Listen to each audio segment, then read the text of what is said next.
Maricar, hanapin mo tsinilas mo. Pupunta tayo sa Boracay. Pupunta tayo sa kanila, Imaw at Marisol. Talaga, Nay? Yes! Oo, Nay. Hanapin ko na tsinilas ko. Nay, sama ako, Nay. Mag-impake na ako. Mag-swimming ako doon. Maiwan ka dito, Bakikong. Ano? Maiwan na naman ako? Dito ka lang sa bahay. Bantayin mo mga gamit dito. Baka nanakawin. Deserve. Poor Bakikong, laging naiiwan. Deserve pala ha. Sisiguraduhin ko na hindi ka makasama.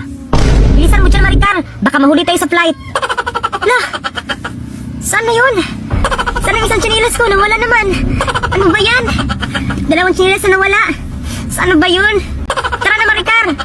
Nay! Nawala na naman yung isang tsinilas ko. Ano? Ano ka ba, Maricar? Kasilpon mo yan. Hindi ako papayag na makapunta ka, Maricar. Wala na talaga akong tsinilas dito. Nawala na. Saan na ba yun? Maiwan ka na lang dito, Maricar. Ano?